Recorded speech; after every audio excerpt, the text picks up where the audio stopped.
السلام علیکم کلاس 7 آج جو ہمارا لیکچر ہے ہسٹری کا وہ ہے اکبر تھرڈ ایمپرر، یعنی ہم نے اکبر کے اباؤٹ پڑھنا ہے کہ اکبر کیسا حکمران تھا، کیسا رولر تھا اور اس کا جو دور حکومت تھا وہ کس طرح کا تھا۔ تو سب سے پہلے ہم اکبر کا آج انٹروڈکشن جو ہے وہ پڑھیں گے کہ اکبر الفتح جلال الدین Muhammad Akbar was born in 1542 and succeeded his father Humayun. He became the third Mughal emperor in 1556 when he was only around 14 years of age. Akbar was one of the most powerful rulers of the Mughal dynasty and rapidly expanded the Mughal empire under the guidance of his father, successful army chief, and his regent Biram Khan. When Akbar had become the king, there was little of the Mughal empire actually in his control because of rebellions. In fact, the Suras had again taken Delhi and Agra from the Mughals after Humayun's death.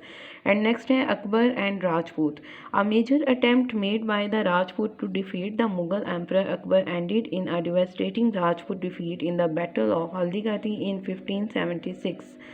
Akbar's siege of 1568 of the Rajput fort at Chittor in present-day Rajasthan ended in one of the biggest jawahars in Rajput history, as many Rajput women burned themselves alive.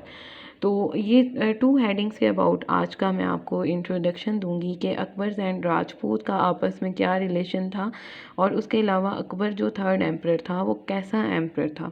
ٹھیک ہے، okay. According to reading اگر ہم دیکھیں تو ہندوستان کا جو تیسرا مغل بادشاہ تھا اس کا نام اکبر تھا، اور مغلیہ سلطنت کو جتنا مضبوط اس نے کیا اور کوئی بھی نہیں کر سکا، لیکن اپنی کامیابیوں نے اسے اس حد تک پہنچا دیا تھا کہ اس نے ایک نیا مذہب ایجاد کیا. یعنی اس کی ہسٹری اگر پڑھیں تو اس میں سب سے زیادہ جو ایک الگ چیز نظر آتی ہے وہ یہ ہے کہ اس نے اپنا ہی ایک مذہب ایجاد کیا، اور عوام میں وہ خود جو ہے وہ دیوتا بن گیا تھا، خدا بن گیا تھا، اور لوگ اپنی منتوں اور مرادوں کے لیے اس کے پاس آنے لگے.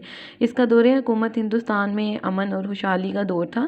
اسی وجہ سے تاریخ میں آج بھی اسے اکبر اعظم کے نام سے یاد کیا جاتا ہے. ٹھیک ہے، تو جب اکبر مطلب پیدا ہوا تھا تو اکبر کا جو باپ تھا ہمایوں، جو ہم نے پریویس چیپٹر میں پڑھا کہ اسے شیر شاہ سوری کے ہاتھوں شکست ہوئی تھی، اور وہ شکست کھانے کے بعد بالکل ہی مطلب در بدر پھر رہا تھا، اور اس کی جیب میں اتنے بھی پیسے نہیں تھے کہ مطلب جب اکبر پیدا ہوا تو اس ٹائم وہ مطلب اپنے سپاہیوں میں کچھ تقسیم کر سکتا.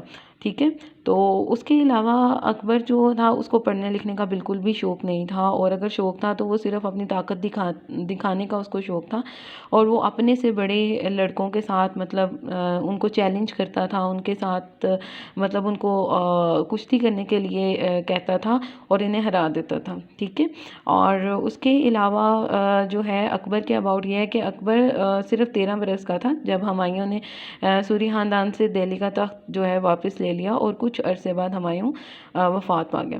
اینڈ نیکسٹ اگر ہم اس کی ہیڈنگ میں پڑھیں تو اکبر اینڈ راجپوت کون تھے. راجپوت انڈین تھے، اور وہ انڈیا پر بہت عرصے سے رول کر رہے تھے. بابر اور ہمایوں نے راجپوتوں کے لیے کوئی بھی پالیسی ہی نہیں بنائی تھی کیونکہ انہیں وقت ہی نہیں ملا.